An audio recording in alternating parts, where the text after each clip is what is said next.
(2000년) 전 팔레스타인에서 유태인들에게 가장 싫어하는 직업이 뭐냐라고 물으신다면 단연코 1등이 세금 걷는 세리였습니다. 텍스 컬렉터.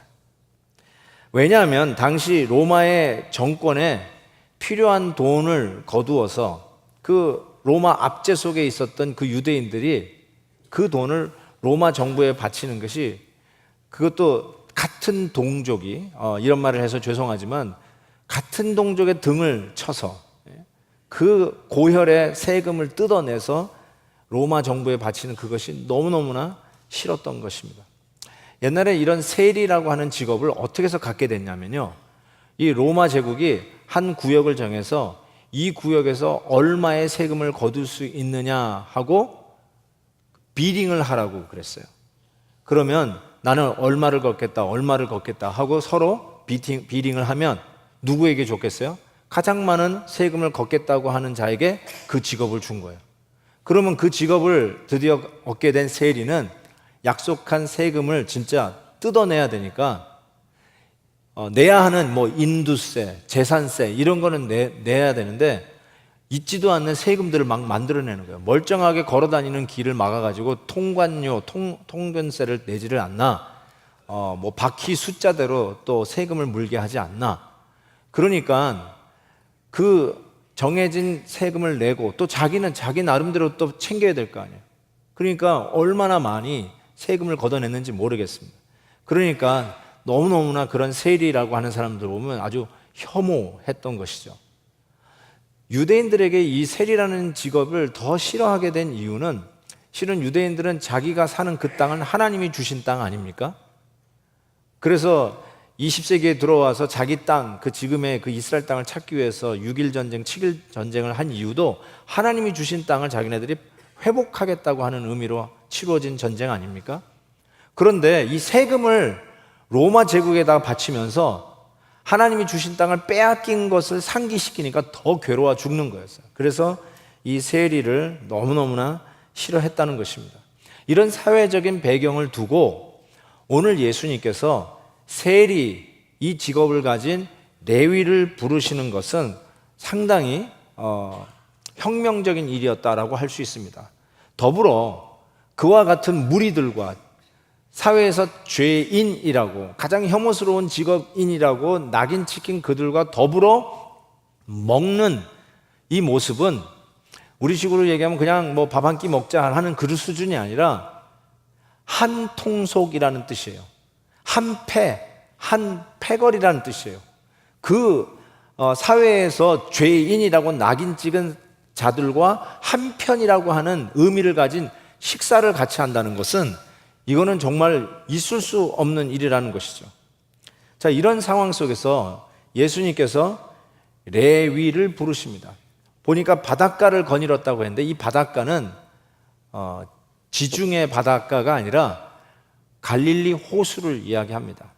유대인들에게는 이 바다와 호수 이거를 특별히 구별하지 않는데, 어쨌든 이 갈릴리 호수에서 예수님께서 늘 가르치는 그런 습관대로 가르치시고, 다시 예수님이 많이 거하셨던 동네 중에 하나인 가버나움에 들어오시면서 세금을 걷는 그 관청 앞에 있는 레위를 봤어요. 그 레위를 부르셨더니, 나를 따르라고 부르셨더니 오늘 본문 14절에 보니까 일어나 따르니라 하고 아주 간단하게 언급합니다.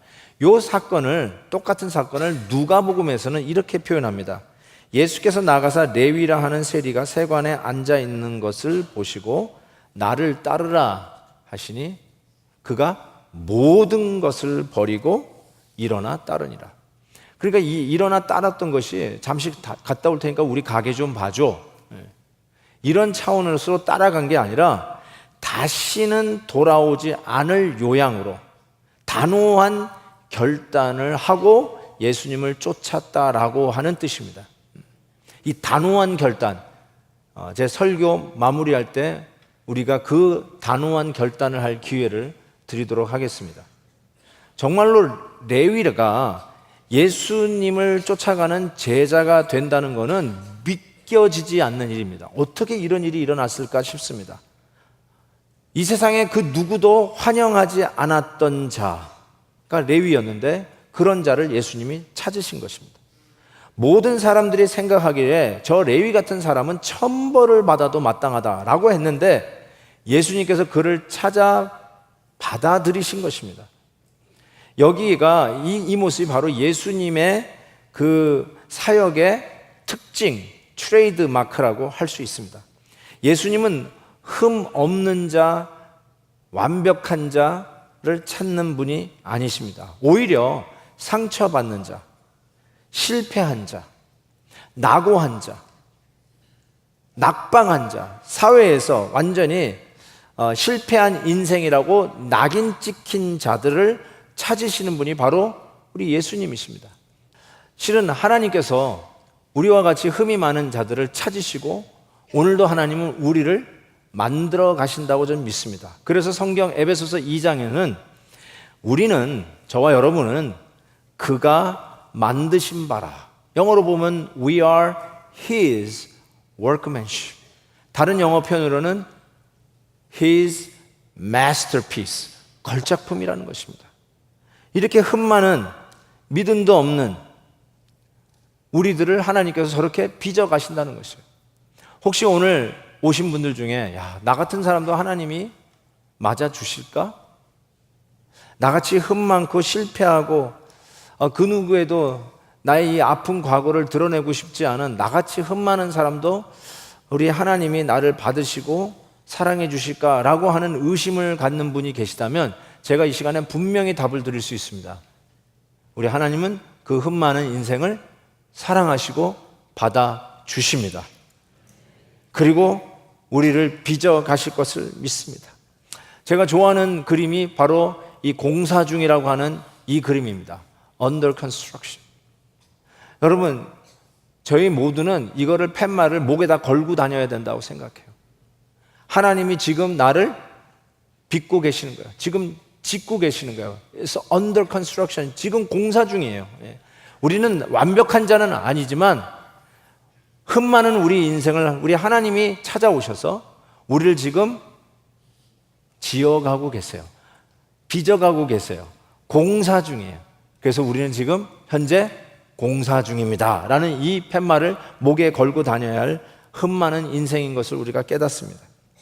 16절에 보니까 이런 말씀이 있어요. 바리새인의 서기관들이 예수께서 죄인 및 세리들과 함께 잡수시는 것을 보고 그의 제자들에게 이르되 어찌하여 세리와 및 죄인들과 함께 먹는가? 라고 질문을 던집니다.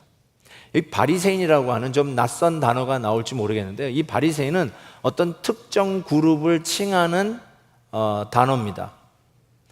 그러니까 어떤 좀 분리주의자들을 이야기해요.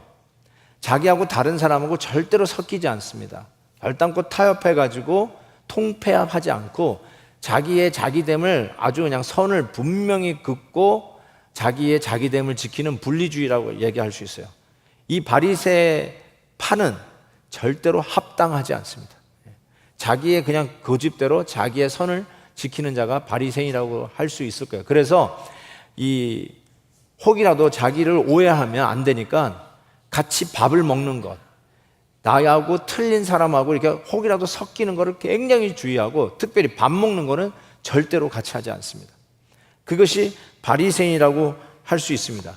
그런데 이 성경 율법사, 이 서기관들 같은 사람들이 예수님의 가르침을 들어보니까 성경을 줄줄이 꿰고 있는 것을, 그 실력을 알 수 있잖아요. 제법 다 아는 거예요. 아니 그러면 제법 아는 사람이 왜 우리와 같이 이렇게 거룩하고 구별되게 살아야지 왜 사회에서 죄인이라고 낙인 찍은 저 세리들과 같이 밥을 먹고 저 사람들과 같이 어울리냐라고 하는 이 질문을 당연히 던질 수밖에 없죠. 그것도 예수님 앞에 와서 당당하게 따지지도 못하고 제자들에게 묻는 겁니다. 이것을 예수님이 짐작했어요. 무슨 얘기하고 있는 줄 알았어요. 여기에 대한 답이 이것입니다. 건강한 자에게는 의사가 쓸데없고 병든 자에게라야 쓸데있느니라. 나는 의인을 부르러 온 것이 아니요 죄인을 부르러 왔노라. 어찌 보면 굉장히 상식적인 말 같습니다.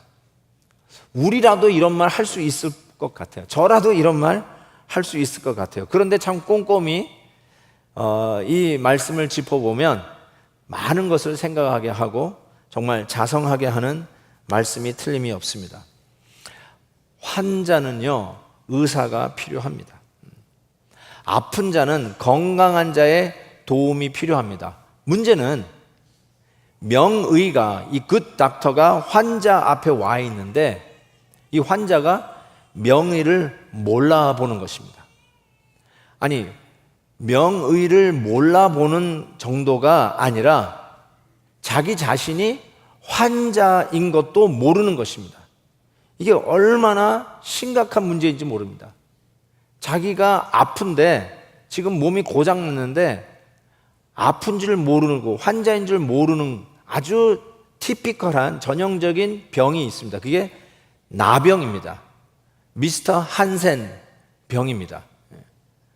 이거야말로 아프지도 않은데 손가락이 떨어져 나가고 아무 통증도 없는데 코가 없어지고 눈이 떨어져 나가는 그 병. 아픈데 환자인데 자기가 아픈 줄 모르는 것. 이것처럼 심각한 문제가 없죠. 그런 면에서 자기 병을 능히 고쳐주실 수 있는 예수님, 굿 닥터, 명의가 자신 앞에 와 있는데도 불구하고 자기 자신이 환자인 줄 모르는 자가 바리새인이었습니다. 왜냐하면 바리새인들은 자기네들은 저 전염병을 옮기는 것 같은 저 사회의 세리들과 같이 밥을 안 먹거든요. 그래서 전염되지 않고 접촉해가지고 그런 더러운 죄를 옮지 않겠다고 하는 자들이니까 자기는 병을 안 옮겨졌다. 자는 깨끗하다. 그래서 환자가 아니다라고 생각하는 것입니다. 그런가 반면에 세리는요, 자기가 환자인 거는 알았어요.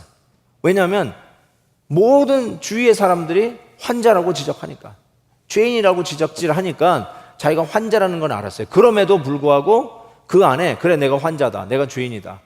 그렇지만 한을 품고 이를 부득부득 갈면서 그래 내가 지금은 죄인이지만 두고 보자. 내가 돈을 벌어서 너희들의 코를 납작하게 해주겠다 하면서 이를 갈면서 이를 악물고 참으면서 돈을 벌었을지 모릅니다.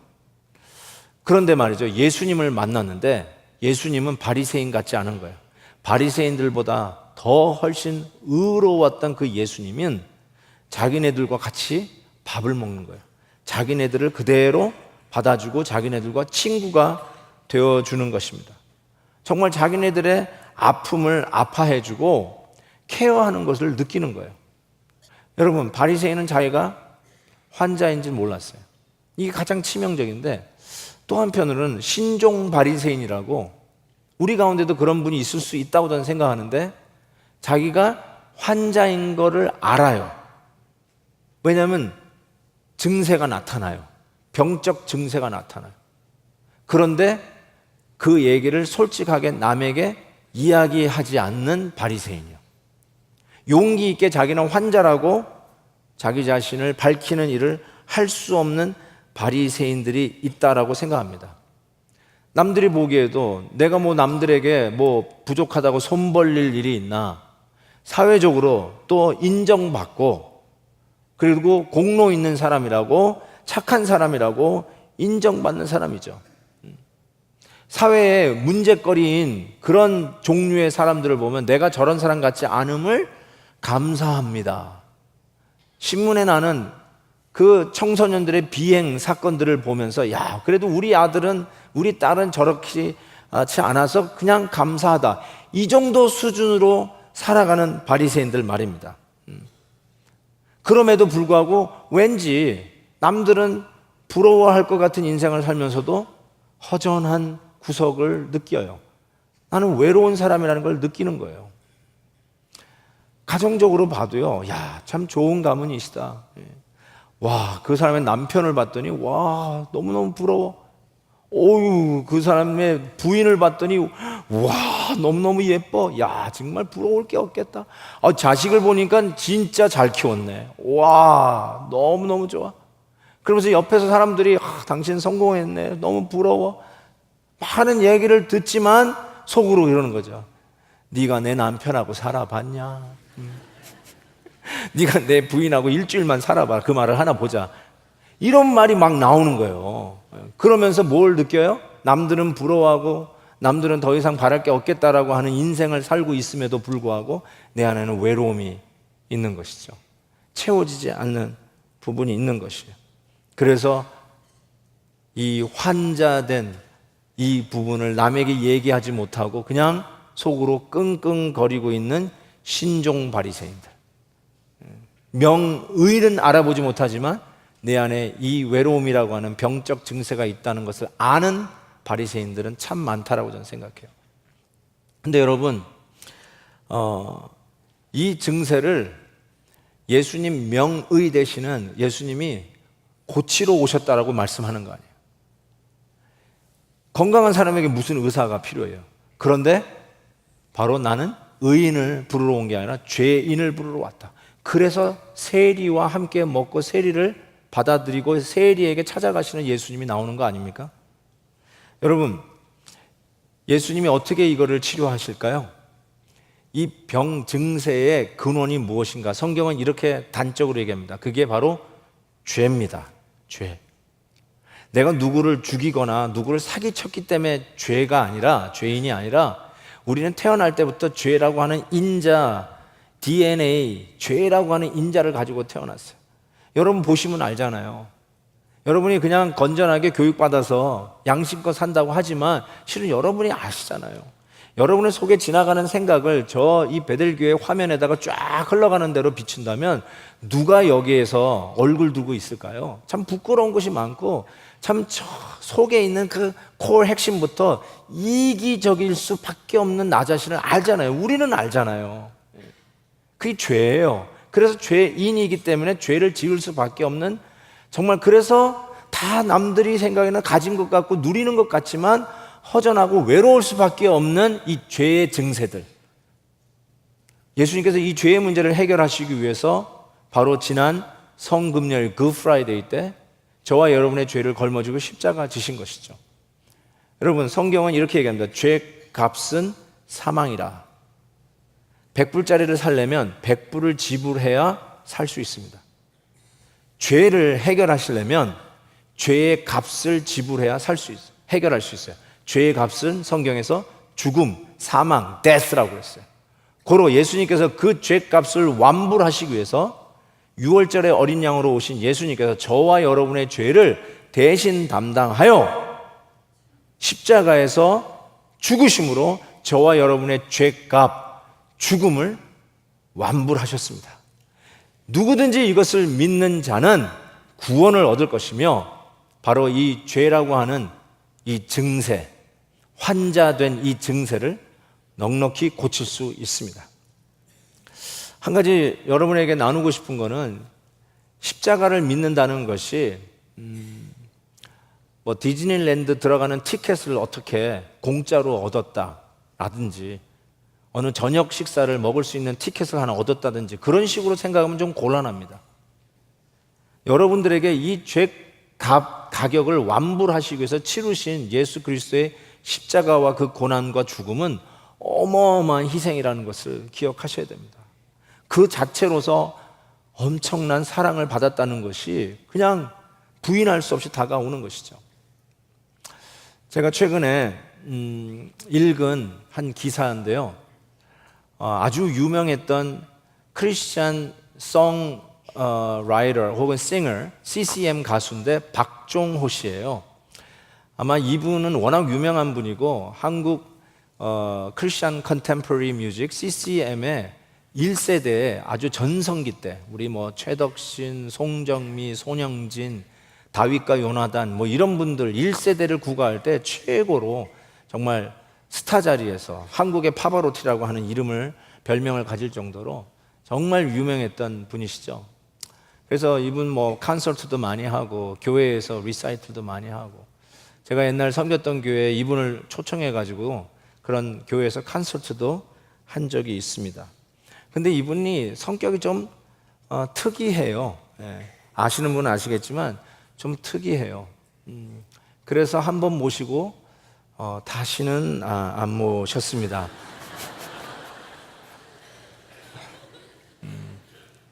근데 이분이 뭐 옛날 누가 잘하나 하는 어린이 그 KBS 합창대회에 나가서 1등을 하고 선화 고등학교를 나왔나요? 그리고 서울대 음대에 들어가서 성악으로 전공을 하면서 정말 날린 사람입니다. 정말 이분 목소리 들으면요 막 녹아버립니다. 너무너무 잘하시는 분이세요.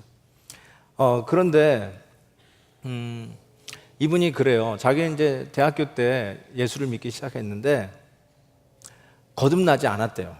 교회는 다녔지만 거듭나지 않은 인생을 살았대요. 그러다가 예수님 만나고 이제는 이제 이 노래로 어떻게 하든지 내가 하나님을 찬양하며 살겠다고 했는데 이 성격이 좀 특이해서 그런지 세상 가수들보다 아류급으로 취급되는 크리스찬 CCM 가수라는 게 너무 자존심이 상해서 나는 세상 것보다 더 화려하고 더 멋있게 하겠다 해가지고 레이저 쇼를 콘서트에 쏘고 내가 불 가운데로 지날 때, 이 아주 유명한 찬양인데 이런 찬양을 부를 때 정말 무대에서 불기둥이 막 솟고 수억 원의 무대 장치를 들여야 함에도 불구하고 그걸 불사하고 세상보다 이 브로드웨이 쇼나 라스베가스 쇼보다 더 화려하게 꾸며냈다는 거예요. 그런데 이렇게 하면서 자기가 피폐해지고 지치고 그의 말들은 초심을 잃어버렸다라고 그가 고백을 합니다. 빚더미에 오르고 나서 완전히 흔들흔들하고 있는데 엎친 데 덮친 격으로 간암으로 판정을 받게 돼요. 이 간암을 판정받으면서 그가 깨닫게 된 것은 기독교 문화, 화려한 무대, 세상보다 더 앞서가는 크리스찬 뮤직, 그게 아니고 하나님 앞에서 내가 영생을 얻은 자인가, 이게 제일 확인하고 싶은 제일 중요한 문제라는 것을 깨달았대요. 그러면서 거기서부터 뉘우치기 시작하는데 결국은 그가 이 간암을 통해서 결국은 간 이식 수술을 하면서 그가 이 회심을 하고 다시 초심을 회복하는 그런 기회를 얻었다고 그래요. 그것은 자기 딸의 간을 자기에게 이식을 하는 과정에서 일어나는 일입니다. 잠깐 그의 인터뷰한 기사를 읽어보면 이래요. 이번에 간암에 걸려 한 번 죽었습니다. 그렇게 죽음을 경험하고 나니 영생을 얻느냐 못 얻느냐, 이것이 가장 시급하게 해결해야 할 문제라는 것을 다시금 생각하게 됐어요. 그런 다음에야 문화, 콘서트, 책이 있고 밥이 있는 거죠. 예전에는 기독교 문화를 멋있게 만들고자 하는 마음이 컸어요. 지금도 그 생각은 변함이 없지만 그것보다 더 소중한 것은 하나님을 처음 만났던 사랑의 그 마음, 은혜인 것 같아요. 그러면서 작년 5월 24일 날 드디어 원래 있던 간을 잘라 없앴습니다. 그러니까 전 죽은 거예요. 그런데 죽은 사람을 하나님께서 다시 살게 하셨습니다. 그것도 어마어마한 값을 치르고 저를 살게 하셨죠. 딸이 12시간 동안 수술을 받으며 1kg이나 되는 간을 잘랐고 전 16시간 동안 그 딸의 간을 이식받는 수술을 했습니다. 간 기증자의 고통이 어마어마하고 수술하다가 얼마든지 죽을 수도 있어요. 딸이 28살인데 무서워서 못하겠다는 말이 나오더랍니다. 자녀가 부모에게 간을 주려다 무서워서 도망가는 사례가 비일비재하고 심지어는 부모가 자녀를 위해 간을 자르는데도 무서워서 못한다고들 합니다. 저는 기적적으로 진통제를 안 맞았는데 딸은 퇴원할 때까지 진통주사를 달고 사는데도 고통이 어마어마했습니다. 제가 끔찍하게 사랑하는 막내가 저 때문에 죽음을 각오했다니 정말 서럽게 울며 기도했습니다. 그때 골고다에서 피눈물로 기도하셨던 예수님의 마음, 예수님의 뼈에 못이 박힐 때 하나님 아버지의 마음이 어땠을까가 느껴졌습니다. 많이 울었지만 또 은혜를 받았습니다. 어떤 목사님은 제게 찾아와 악기를 보여주면서 악기는 고쳐서 쓰지 절대로 버리지 않는다고 하시면서 고치고 나면 더 애착이 간다고 말씀하셨습니다. 하나님이 저를 그렇게 보시고 저를 바꾸시는 것임을 알고 큰 위로를 받았고 제가 다시 찬양해야 할 의미를 생각하게 됐습니다. 여러분, 여러분의 죄값 사망을 예수님이 십자가에서 완불한 사건은 티켓 투 디즈니랜드가 아니에요. 티켓 for luxurious dinner가 아니에요. 이 박정호 씨가 회심하게 되는 결정적인 순간, 십자가가 어떤 것인 것을 깨닫는 순간은 죽은 것도 아니고 죽을 뻔한 자기 딸의 간을 이식하고, 자기는 안 아픈데 딸은 아파서 어쩔 줄 몰라 하는 그 모습을 보면서 드디어 나를 위해서 십자가 지신 주님의 고통이, 그 십자가 무엇인지를 깨닫게 되었다는 것이죠. 이것이 여러분에게 나타나는 죄의 증후군, 환자의 모습이라는 것을 다시 한번 깨닫게 합니다. 여러분, 레위는 어떻게 변했을까요? 예수님이 사회에서 죄인이라고 하는 사람들과 같이 밥을 먹는 모습을 보면서 역시 예수님은 통이 커. 그러니까 어떤 감동을 받았을 것 같아요? 이렇게 죄 짓고 살아도 괜찮은 거구나 하고 계속 죄를 지었을까요? 아니요. 천만의 말씀이요. 레위가 변하여 정말 하나님이 기뻐하시는 삶을 사는 것을 짐작할 수 있는 힌트들이 성경 여기저기 숨겨져 있는데, 가장 큰 힌트는 마태복음입니다. 똑같은 사건을 마태복음 9장에서 이렇게 쓰고 있습니다. 예수께서 그곳에 떠나 지나가시다가 마태라 하는 사람을 세관에 앉아 있는 것을 보시고 이르시되 나를 따르라 하시니 일어나 따르니라. 아니, 마가복음, 누가복음에서는 레위를 불렀다고 그러는데 여기서 마태라고 그래요. 마태복음에서는 마태라고 불러요. 마태가 마태복음 썼거든요. 그럼 레위가 누구예요? 마태예요. 왜 이름이 바뀌었을까요? 충분히 짐작할 수 있죠. 예수님의 소위 수제자라고 하는 제자의 이름은 시몬이었어요. 근데 그 시몬에게 예수님이 새 이름을 주세요. 반석이라고 하는 이름의 뜻을 가진 베드로, 피터라는 이름을 주셨어요. 그래서 우리는 베드로로 더 잘 알고 있죠. 마찬가지예요. 레위라고 했던 이 텍스 컬렉터, 세리를 예수님이 부르셔서 예수님의 제자로서 그의 이름을 바꿔주십니다. 그게 바로 마태, 매튜, 그 이름의 뜻은 하나님의 선물이라는 뜻이에요. 참 좋은 이름입니다. 여러분, 이것만 봐도 알 수 있어요. 세리만 나타나면, 레위만 나타나면 사람들이 슬근슬근 피해 다녔어요. 레위만 나타나면 사람들의 얼굴에 인상이 일그러졌단 말이에요. 그런데 그런 레위가 뭐가 됐다고요? 하나님의 선물이 되었어요. 모든 사람들이 반기고 기뻐하는 삶으로 변했을 것을 우리가 충분히 짐작하고도 남음이 있어요. 나의 죄를 십자가에서 완불하신 그 십자가의 의미를 깨달을 때 예수님이 나와 더불어 같이 밥 먹는 의미가 무엇인지가 깨달아지는 것이죠. 나의 인간의 교만으로 분리적이고 남들을 정죄하고 혼자 잘난 척하고 혼자 똑똑한 척 했던 이 바리새적인 모습, 그럼에도 불구하고 내 안에 있는 이 환자 증후군들이 있음에도 불구하고 밝히지도 못하고 속으로 끙끙거리면서 외로움에 괴로워하는 나의 모습. 여러분, 이런 삶에서부터 정말로 모든 사람이 반기고 기뻐하고 너는 참 복덩어리다, 너 때문에 내가 살만 난다 하는 이런 기쁨을 주는 하나님의 선물의 삶을 살고 싶지 않습니까? 이런 삶 살고 싶지 않습니까? 살 수 있어요. 살 수 있어요. 바로 오늘 이 시간에 그 결단을 하십시다.